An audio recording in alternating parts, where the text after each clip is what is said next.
I'm Steve Jurens with your live Northeast Radio SD News for Tuesday, May 19th, 2026. Your news this hour is brought to you by the Watertown Development Corporation, creator of Pheasant Ridge, Calvin Trade Center, and Mallard Point, setting the sights for growth on eastern South Dakota. Learn more at wdcsd.com.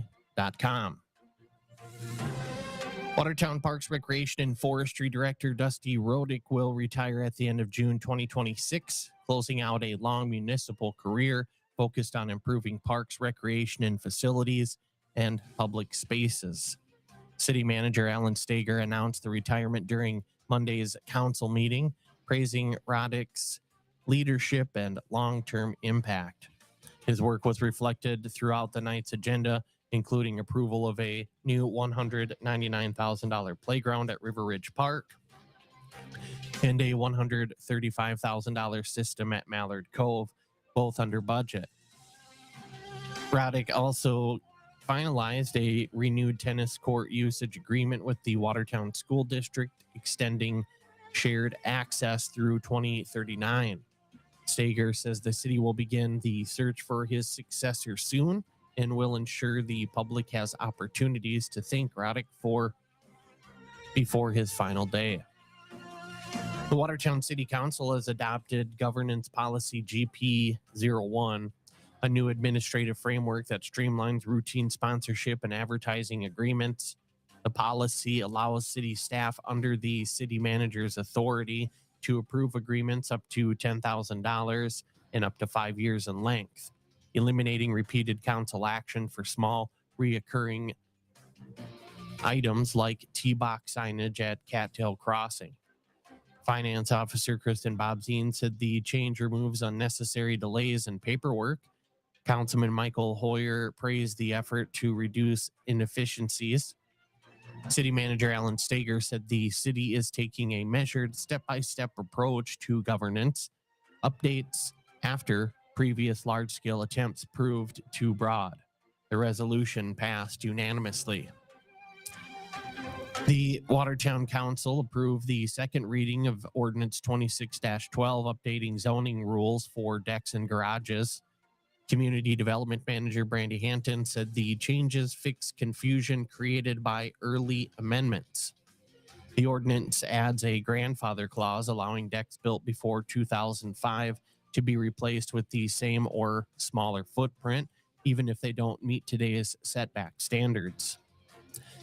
The update also expands garage allowances, increasing the maximum from 3 to 4 stalls, and clarifying that up to 2,352 square feet is permitted.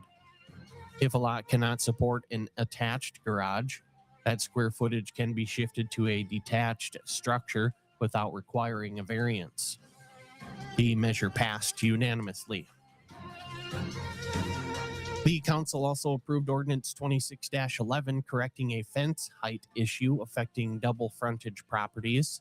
The 2025 rewrite capped all front yard fences at 48 inches, unintentionally preventing residents whose backyards face a second street from installing standard privacy fencing.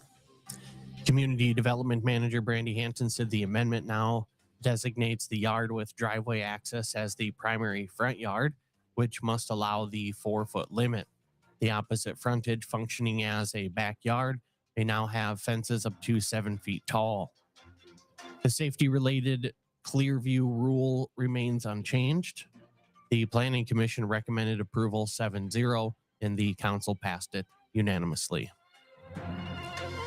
The Watertown Council approved a major agreement with the FAA to relocate critical navigation, weather, and instrument landing equipment as part of the airport terminal relocation project. Airport Manager Ian Merriweather said the move is the final remaining component of the multi-year terminal overhaul. The total project cost is $2.2 million, with the city issuing a $1.3 million prepayment to the FAA to begin procurement. A $700,000 state grant offsets part of the cost. Cottington County Auditor Brenda Hanton reports that absentee voting is underway ahead of the 2026 primaries. with 210 ballots cast as of Monday, just 11 fewer than the same point 2 years ago. The courthouse remains the only absentee voting site. Staff are processing required publications, verifying data sheets, and preparing legal notices. The auditor's office is also beginning work on the 2027 county budget. The Cottington County Veteran Service Office will relocate downtown this summer after commissioners approved a new lease at 10 North Broadway, Suite 104. Veteran Service Officer Jay Roberts said the current 19th Street location has become difficult for elderly and disabled veterans to access due to heavy traffic. While the new space has a slightly higher base rent, the lease includes all utilities and high-speed internet, reducing the office's monthly operating cost from $1,648 to $1,594. A net savings of $53.59. The landlord will also handle exterior maintenance, including snow removal. The move is scheduled for August 22nd.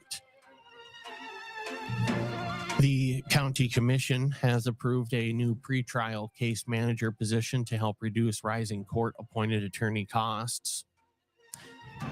The county budgeted $890,000 for the public defense this year, but has already spent $358,179, leaving just over $531,000 heading into the summer. Community Service Director Sarah Faust said attorneys spend too much time on non-legal tasks like scheduling, evaluations, and bond compliance check-ins. Work a case manager can handle at a far lower cost. The new position will cost about $90,000 annually with benefits and could pay for itself if it reduces attorney billing by even 25 to 30%. State's Attorney Allison Bakken endorsed the plan, citing success in Minnehaha County. The board approved the job description and authorized immediate hiring. And the commissioners approved a $633,000 contract with Basin Construction to modernize the county highway shop. The project includes major structural upgrades, new insulation, ventilation improvements, and concrete floor drainage work.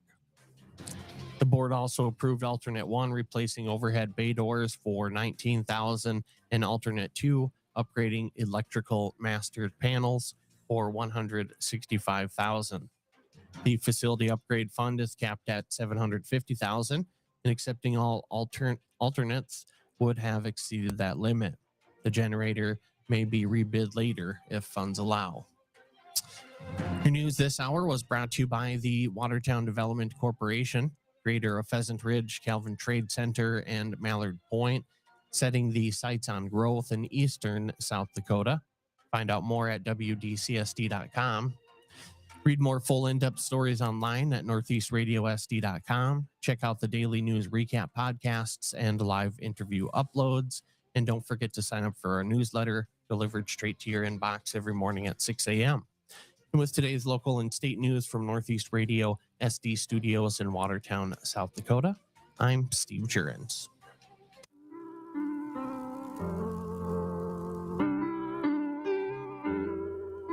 40 HP